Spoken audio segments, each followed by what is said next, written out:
Hallelujah. अगर किसी से मैं पूछूं पिछले हफ्ते में क्या बताया गया था, महेश जी आप बताइए। Hallelujah, hallelujah. और आज का वचन मैं हर बार चाहता हूं कि नया नया वचन आपको सुनाऊं। अगर ये वचन आपके हृदय में जड़ पकड़ ले तो समझ लीजिए आप परमेश्वर के हथेलियों में चले गए। परमेश्वर आपको हथेली में लेकर चलेगा। और आज का वचन है शराब। आज 3 तरह का सवाल है। हालेलुया। शराब, शराब क्या है? शराब क्या है? शराब कैसे आया इस पृथ्वी पर? और तीसरा है शराब का समाधान क्या है? आज तीन तरीके से बात करूंगा और तीनों सवाल का उत्तर होगा। लेकिन आज जो है तैयारी ज्यादा है, इसलिए वचन कम पढ़ेंगे। वचन आपको लिखवा दूंगा, रेफरेंस लिखवा दूंगा।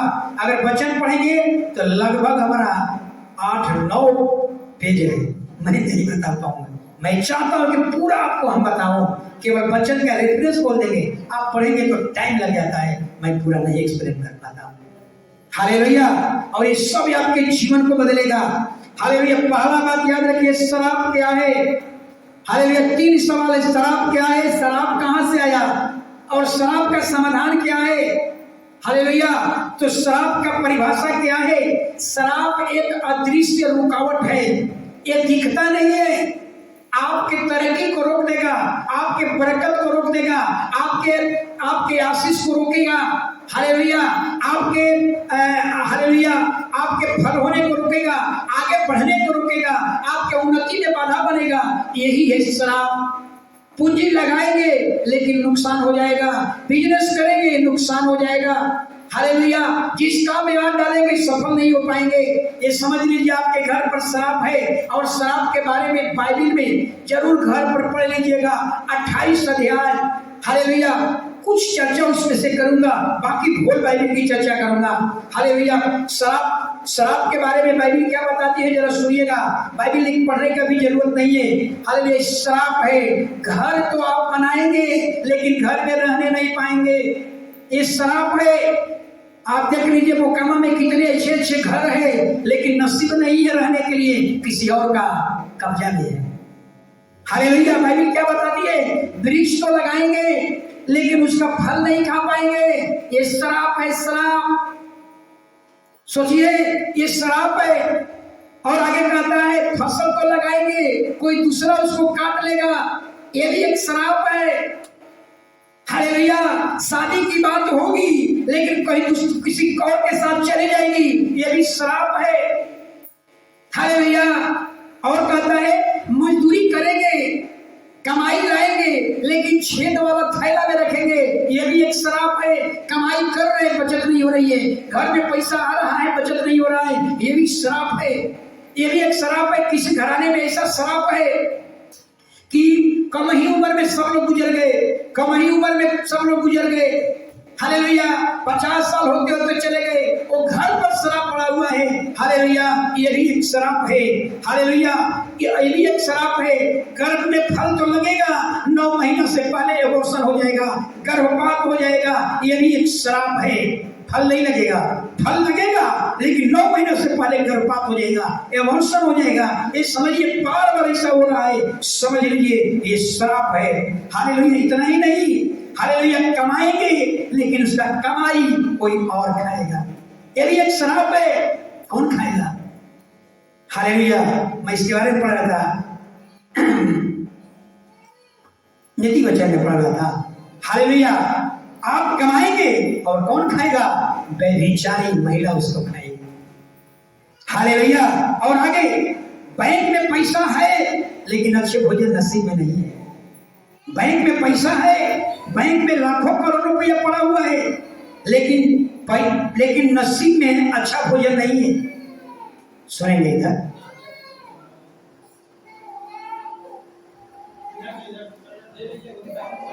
किसका बच्चा है?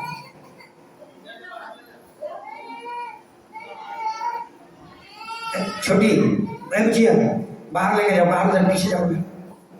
अरे इधर से जाओ, अंदर से जाओ। आशीष, बच्चा जो कंट्रोल में नहीं है अपने पास रख लीजिए। हालेलुया।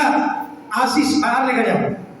समझिए, बैंक में पैसा है, बैंक में आपका पैसा रखा हुआ है, करोड़ों रुपया रखा हुआ है, लेकिन आप सोच लेंगे कि अच्छा भोजन कर लेंगे, नहीं संभव है। हालेलुया, संभव नहीं है। पैसा रखा हुआ है, हालेलुया, लेकिन अच्छा अच्छा भोजन नसीब में नहीं है।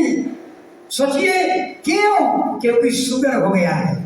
शुगर होगा तो 4 बीमारी लेकर आएगा, heart fail, kidney fail, liver fail, आंख डायगे, अच्छा भोजन नहीं खाएंगे, लीवर खराब है, लीवर काम नहीं कर रहा है, किडनी फिल्टर नहीं कर रही है, बैंक में पैसा पड़ा हुआ है, करोड़ रुपया पड़ा हुआ है, खाना कैसा खा रहे हैं, किस्मत में नहीं है, नसीब में नहीं है, लीवर साथ नहीं दे रहा है, किडनी साथ नहीं दे रहा है, हार्ट साथ नहीं दे रहा है, कैसा खा रहे हैं? एक कंगाल का भोजन, एक भिखारी का भोजन खा रहे हैं, जीवन भर सूखल रोटी और करेली का भुजिया।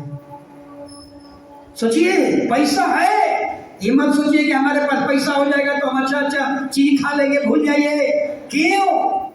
क्यों ऐसा हो गया? ये श्राप है कि आपने हमारे खुदा का अनादर किया, आपने खुदा को रिश्त दिलाया, खुदा को जाना लेकिन उसके पीछे नहीं चला, खुदा को जाना लेकिन उसके टीचिंग पर नहीं चला। ये श्राप पड़ा रहेगा। पैसा से जिंदगी नहीं है, जिंदगी हमारे खुदा के वचन से है। हालेलुया, ये सब श्राप है, याद रखिए। हालेलुया, बाइबल कहती है कुछ श्राप जो है स्वयं जिम्मेवार है। सॉरी, हालेलुया, एक और बात, हालेलुया, श्राप, यही सब श्राप को यीशु मसीह ने क्रूस पर चढ़ा दिया था। यीशु का जितना कोड़े लगे थे, जितना दुख था, यीशु ने सारे श्राप को क्रूस पर क्या किया? हालेलुया, शैतान को पराजित कर दिया, यानी सारे श्राप को अपने शरीर में उठा लिया। यानी जो यीशु पर भरोसा करेंगे ये सारे श्राप से मुक्त हो जाएंगे। इतना अद्भुत बात, केवल विश्वास करेंगे और सारे श्राप से मुक्त हो जाएंगे। हालेलुया, तो दोस्त उत्तर मिल गया, पाप के शरीर श्राप क्या है और श्राप का समाधान कहाँ है। यही सारे श्राप को यीशु ने क्रूस पर चढ़ा, यानी जो यीशु पर विश्वास करते उस पर श्राप नहीं होगा। हालेलुया, बाइबल बताती है कि कुछ श्राप जो है हम स्वयं उसका जिम्मेवार हैं, हम जिम्मेवार स्वयं हैं।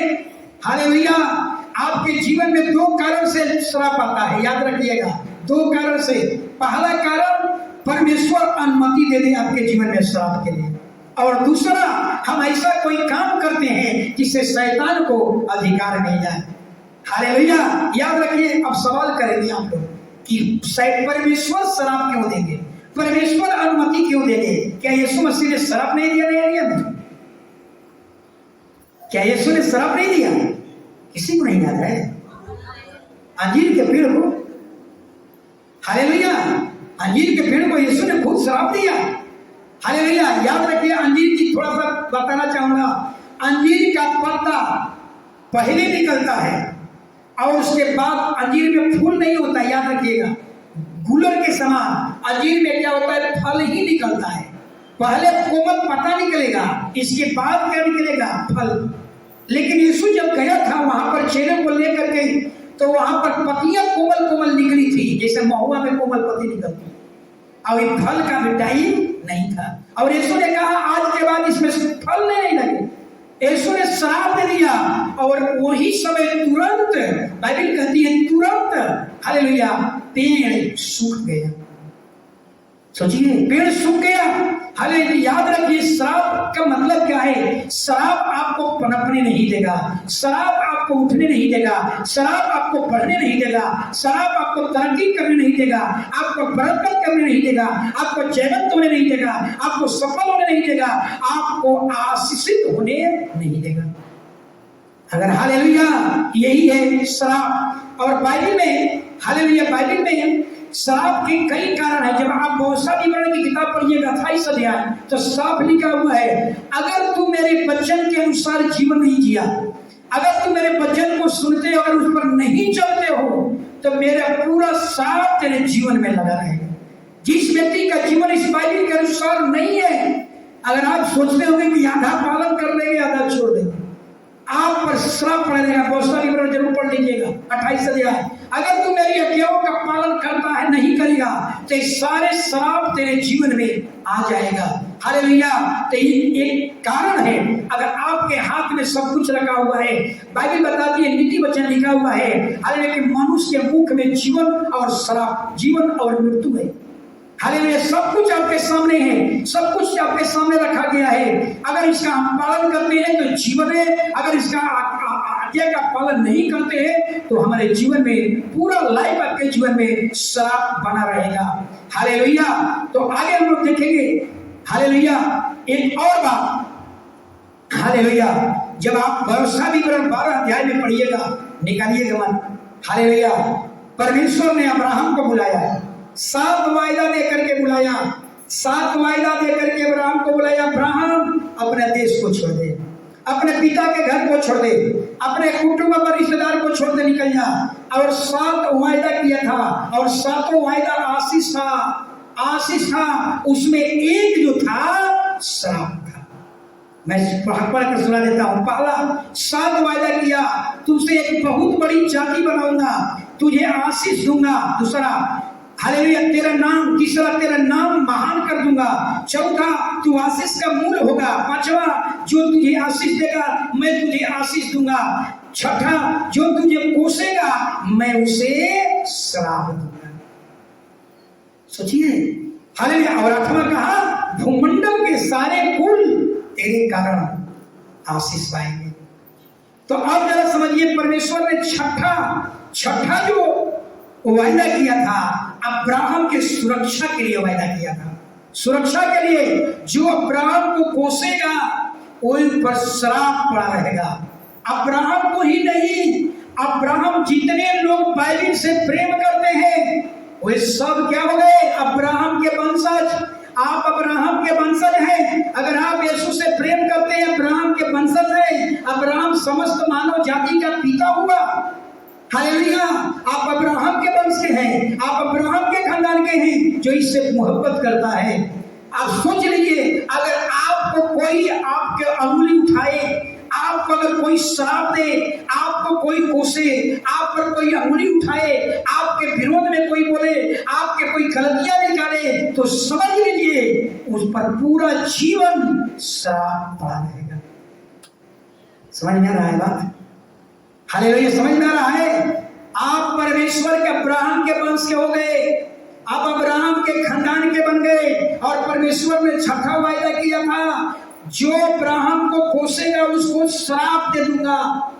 आप अब्राहम के वंशज हैं। अगर आपको कोई कोस रहा है, आप में कोई गलतियां निकाल रहा है, आप में कोई गलतियां ढूंढ रहा है, आपका कोई निंदा कर रहा है, आप पर कोई अंगुली उठा रहा है, याद रखिए उन पर परमेश्वर का श्राप पड़ा रहेगा। ये मैं नहीं कहता, बाइबल कह रही है।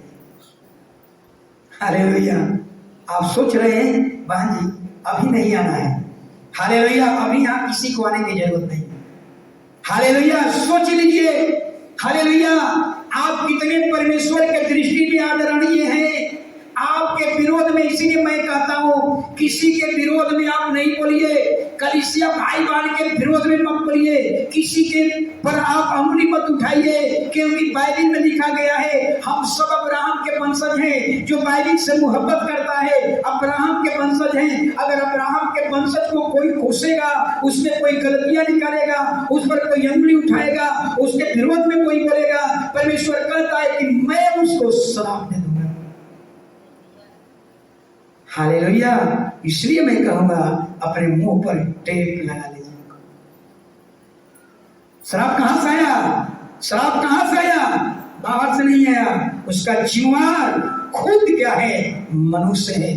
हालेलुया। खुद मनुष्य है। याद रखिए। हालेलुया। ये सारा एक और बात को, हालेलुया, एक और बात को मैं बताऊंगा। हालेलुया।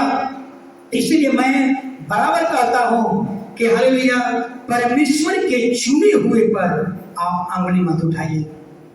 कौन है परमेश्वर के चुने हुए? जो बपतिस्मा लेकर के पवित्र जीवन जी रहा है। आप उस पर अंगुली नहीं उठाइए। मेरी नम्रता है, मेरी विनती है कि उस पर अंगुली मत उठाइए, अन्यथा अपने घर पर, अपने घराने पर हम शराब को न्योता दे रहे हैं। और बाइबल बताऊंगा, भयानक भयानक शराब, मैं कल उसको पढ़ रहा था, इसलिए मैं कहता हूँ शनिवार को कहीं नहीं जा पाता हूँ, पूरा दिन मेरा बाइबल स्टडी होती है। हालेलुया, सोचिए जरा, हालेलुया, यानी कहने का मतलब आप परमेश्वर के चुने हुए हैं, आप परमेश्वर के अब्राहम के वंश के हैं, आप परमेश्वर के चाहे सेवक हो या परमेश्वर म्यूजिशियन टीम हो, चाहे वर्शिप लीडर हो या बपतिस्मा लेकर के पवित्र जीवन जी रहे हो, आपको उस पर सवाल उठाने की जरूरत नहीं है, आपको उसके पर अंगुली उठाने की जरूरत नहीं है, आपको उसमें गलतियां ढूंढने की जरूरत नहीं है। हालेलुया, आपको उस पर ठट्ठा करने की जरूरत नहीं है। अगर आप ऐसा करते हैं तो समझिए आपके जीवन पर खुदा का श्राप अपने आप आ जाएगा। हालेलुया, एलिसा का नाम सभी लोग जानता है। एलिसा कौन था? एलिसा वही एलिसा था जो एलिय्याह के अंदर जो आत्मा थी, किसमें आया था? एलिसा के अंदर। जो एलिय्याह ने चमत्कार नहीं किया, उससे कई गुना बढ़ करके एलिसा ने चमत्कार किया था। कहां से किया था? वो एलिसा पर आत्मा था, आत्मा। हालेलुया। और एलिसा के बारे में बाइबल क्या बताती है? जरूर घर पर पढ़ लीजिएगा, दूसरा राजा 2 अध्याय 23 वचन जरूर पढ़ लीजिएगा। छोटे छोटे बच्चे ने एलिसा को, एक परमेश्वर के अभिषेकित दास को क्या किया? ठट्ठा में उड़ाया। आप जानते हैं ना एलिसा क्या था? क्या बोलते हैं? टकला। एलिसा का ये बाल नहीं था, एलिसा टकला था। ये बाइबल में नहीं मिलेगा, लेकिन अब अगर स्टडी बाइबल पढ़िएगा तो उससे बहुत चीज उससे मिलेगा। एलिसा टकला था और छोटे छोटे बच्चे लोगों ने उसको ठट्ठा मचाया, परमेश्वर के पवित्र जन को ठट्ठा मचाया, परमेश्वर के अभिषेकित दास को ठट्ठा मचाया, परमेश्वर के अभिषेकित दास को उन्होंने अंगुली उठाया। हालेलुया। और उसी के मुंह से यहोवा के नाम से श्राप दे दिया। बाइबल लिखा हुआ 42 लड़के को ऋषियों ने फाड़ डाला। ऋषि माने क्या होता है? भालू ना। ऋषि माने क्या होता है? भालू ना। ऋषि माने क्या होता है? भालू। यहोवा के नाम से श्राप दे दिया और 42 बच्चे को भालू ने क्या किया? फाड़ डाला। याद रखिए, बाइबल नीति वचन क्या कहती है? बाइबल नीति वचन कहती है कि मनुष्य के मुंह में जीवन और मृत्यु है। अगर इससे अच्छा बात निकलेगा तो आपके जीवन में फल लग जाएगा, अगर इससे कड़वा निकल गया तो श्राप हो गया। सब कुछ आपके यहाँ रखा हुआ है। हालेलुया। बाइबल बताती है हालेलुया कि 42 बच्चे क्या हो गए? मृत्यु में चले गए। हालेलुया। याद रखिएगा, आपको किसी पर अंगुली उठाने की जरूरत नहीं है। परमेश्वर के जन पर, चाहे परमेश्वर का सेवक हो, परमेश्वर का चुना हुआ जन हो या परमेश्वर पवित्र जीवन जीने वाले पर कभी भी आप अंगुली नहीं उठा सकते। फरीसी लोगों ने, यहूदी लोगों ने यीशु पर भी अंगुली उठाया था। याद है कब उठाया था? जब यीशु दुष्ट आत्माओं को निकाल रहे थे, लोगों ने क्या कहा? ये दुष्ट आत्माओं के सरदार के सहायता से दुष्ट आत्मा को निकाल रहे हैं। बताइए, यीशु मसीह हालेलुया सेवकाई में जाने से पहले पवित्र आत्मा का अभिषेक हुआ, इसके बाद शैतान से युद्ध हुआ, इसके बाद आराधनालय में यीशु गए और आराधनालय में जाकर के यशायाह की किताब 61 अध्याय का एक वचन पढ़ा। क्या पढ़ा था जरा सुनिएगा। प्रभु का आत्मा मुझ पर है, क्योंकि यहोवा सुसमाचार सुनाने के लिए मेरा अभिषेक किया और इसलिए भेजा कि मैं खिन्न मन वालों को शांति दूं, बंदियों को स्वतंत्रता का तथा कैदियों को छुटकारे का प्रचार करूं। जिस पर पवित्र आत्मा का अभिषेक हो, जो व्यक्ति अभिषेकित व्यक्ति है, उस पर लोगों ने क्या किया? फरीसी लोगों ने, यहूदी लोगों ने उस पर अंगुली उठाया। हालेलुया। लेकिन यीशु मसीह ने क्या किया? वहां पर जबरदस्त एक चेतावनी दिया। हालेलुया।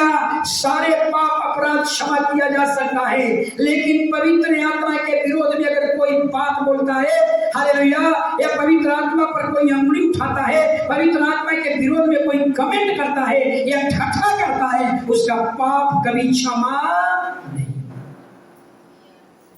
और कोई भी पादरी प्रचार करता है, आत्मा की सामर्थ्य भरकर प्रचार करता है, हालेलुया, कभी भी आपको सवाल उठाने की जरूरत नहीं है।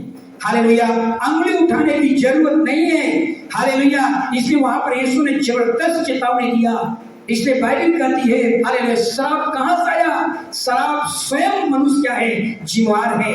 हालेलुया, आज बहुत से ऐसे परमेश्वर के सेवक हैं। ये सेवक की नियुक्ति कैसे हुई? पवित्र आत्मा की ओर से नियुक्ति हुई, पवित्र आत्मा के द्वारा नियुक्ति किया गया, अभिषेक कर करके परमेश्वर की ओर से ठहराया गया, तब एक सेवक बनते हैं। और एडी चर्च में क्या होता है? एडी चर्च में सेवक इससे नहीं बनेंगे। एडी चर्च में क्या होता है? एडी कमेटी जब ऑर्डन मिनिस्टर बनेंगे तो पूरा इंस्टीट्यूटी कमेटी आप पर हाथ रख करके, ऑर्डन मिनिस्टर पर हाथ रख करके और वचन के द्वारा क्या कहता है? प्रार्थना किया जाता है। कम से कम 12 या 13 स्टेट है, और तब जा करके आप एक ऑर्डन मिनिस्टर बन गए, एक प्रभु का सेवक बन गए, सीनियर पास्टर बन गए। हालेलुया, इसलिए बाइबल बताती है हालेलुया, अगर कोई भाई में, अगर कोई बहन में कोई गलतियां है तो मैं एक तरीका बता रहा हूं, 2 तरीका बताऊंगा।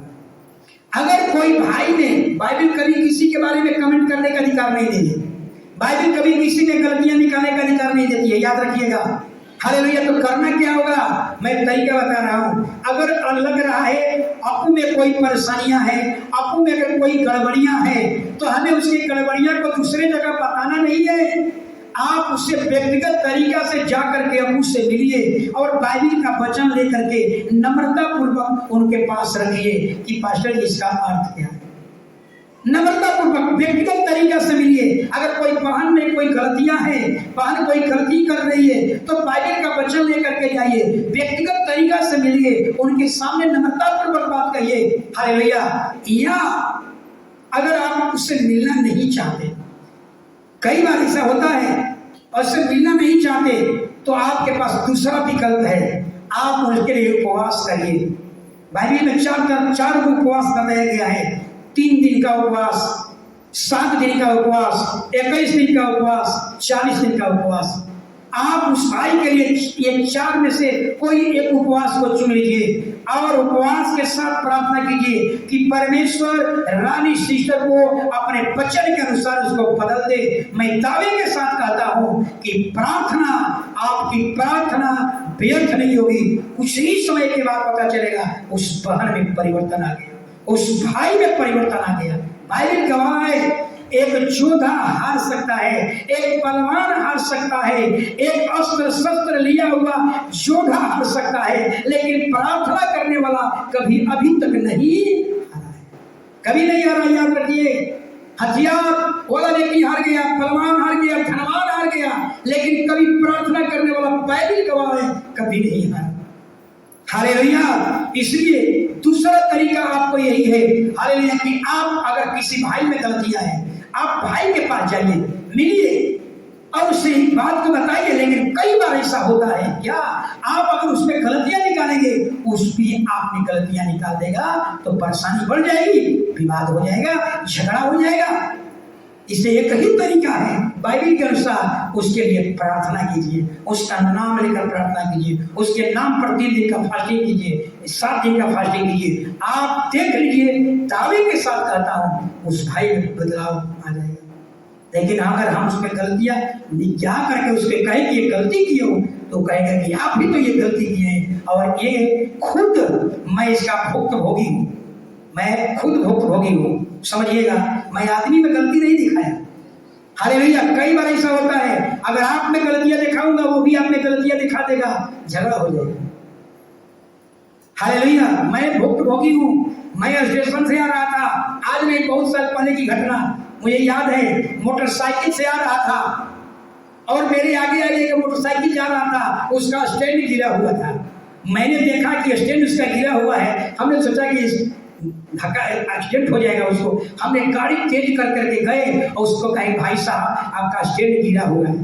वो बेचारा क्या किया कि अपना स्टैंड सीधा कर लिया, हम तो आगे निकल गए।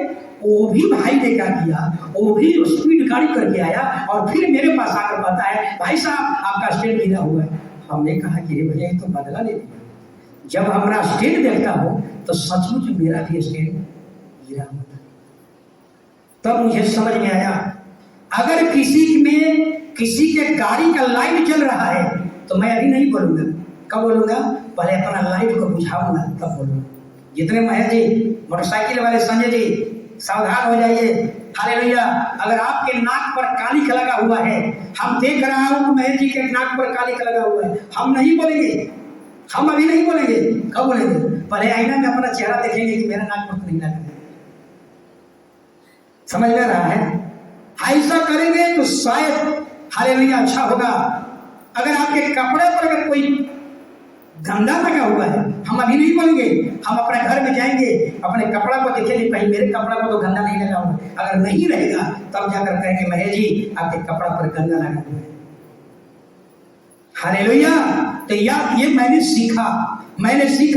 इसलिए बाइबल कहती है दूसरे में गलतियां ढूंढने का अधिकार बाइबल में अनुमति नहीं है। बाइबल अनुमति नहीं देती है किसी में बुराई निकाल दीजिए, किसी पर अंगुली उठा दीजिए, नहीं। बाइबल कहती है हर उसके लिए प्रेयर कर सकते हो। यीशु मसीह मती जो था, यीशु का एक चेहरा मती क्या था? महसूल लेने वाला के चौकी पर बैठा था।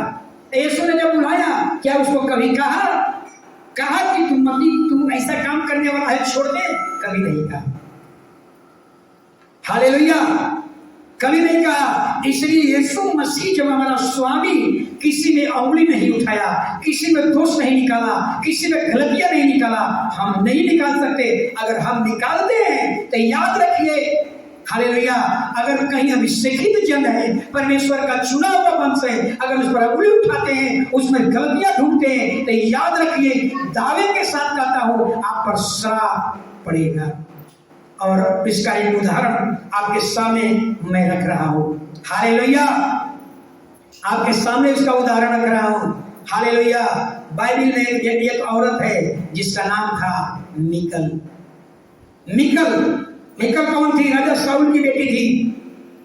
और साउल ने गोलियत को मारने के लिए कहा था, जो गोलियत को मारेगा अपने बेटी मिकल का शादी कर दूंगा। और दाऊद से शादी हो गया। हालेलुया, दाऊद से शादी हो गया। दाऊद के बारे में थोड़ा जान लीजिए। दाऊद अभिषेकित राजा था। दाऊद साधारण राजा नहीं था, अभिषेकित राजा, जिसको शमूएल ने तेल डाल करके अभिषेक किया था। दाऊद नबूवत करता था, नबी भी था, जिस पर पवित्र आत्मा उतरता था। हालेलुया। और वाचा का संदूक, बाइबल में लिखा हुआ है कि वाचा का संदूक ओबेद-एदोम के घर पर 3 महीना से पड़ा हुआ था। परिणाम क्या हुआ कि जिस घराने में वाचा का संदूक रखा हुआ था, उसका पूरा घराना फलवंत हो गया, उसका पूरा घराना आशीष से भर गया। जब दाऊद को पता चला, दाऊद राजा था, दाऊद को जब पता चला कि ओबेद-एदोम के घर पूरा आशीष से भर गया है, तो ये वाचा का संदूक का कहा अपने घर लाऊंगा।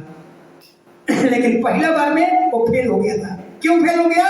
क्योंकि उसका एक नियम था, याजक ला सकते हैं, कुछ सिस्टम था, कुछ कानून नियम थे, उसका पालन करके ही अपने घर में ला सकते हैं। जब वाचा का संदूक, समझिए दाऊद राजा है, एक देश का राजा है, राज वस्त्र पहनने वाला व्यक्ति, जब वाचा का संदूक अपने घर पर लाया तो पूरा नाच रहा था।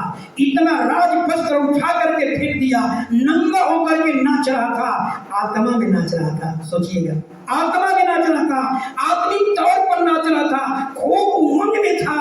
उमंग में इसलिए था, अब मेरा घर आशीष वाला घर बनने वाला है। पूरा उमंग में था, आत्मा में नाच रहा था। लेकिन उसकी पत्नी छत के खिड़की में से उसको देखी और अपने राजा को, एक अभिषेकित पति मत कहिए, एक अभिषेकित राजा को, एक जिस पर पवित्र आत्मा उतरता हो, जिस पर आत्मा रहता हो, उस राजा को, अभिषेकित राजा को उसने मन ही मन तुझ समझा। समझिए, आपको मैंने क्या बताया? इतना ही नहीं, एक वचन इसमें जरूर पढ़िएगा, पढ़ाएंगे अभी। हालेलुया, इतना ही नहीं, हालेलुया, इतना ही नहीं, उन्होंने राजा को क्या कह दिया? निकम्मा राजा कह दिया। सोचिए, एक परमेश्वर का अभिषेकित दास को आपको निकम्मा करने की जरूरत नहीं है, आपको उसको तुच्छ कहने की जरूरत नहीं है, आपको उसको अंगुली उठाने की जरूरत नहीं है। वो आत्मिक रीति से नाच रहा था, अपने आप को तुच्छ बना करके नाच रहा था, अपने आप को परमेश्वर के सदृश छोटा बना कर नाच रहा था, आत्मा में नाच रहा था। और उसकी पत्नी छत पर से देख करके मन ही मन तुच्छ समझी। हालेलुया, और उसको निकम्मा राजा तक कह डाला, परिणाम क्या हुआ? वो निकल पूरे जीवन भर उस पर श्राप आ गया। क्या श्राप था? बांझ बनी रही, एक औलाद तक नहीं। क्यों नहीं हुआ? कि आपने अभिषेकित राजा को, जिस पर आत्मा उतरती हो, उस अभिषेकित राजा को तूने तुच्छ समझा। एक वचन पढ़ लीजिए, 2 सामुएल 6 अध्याय 20 वचन।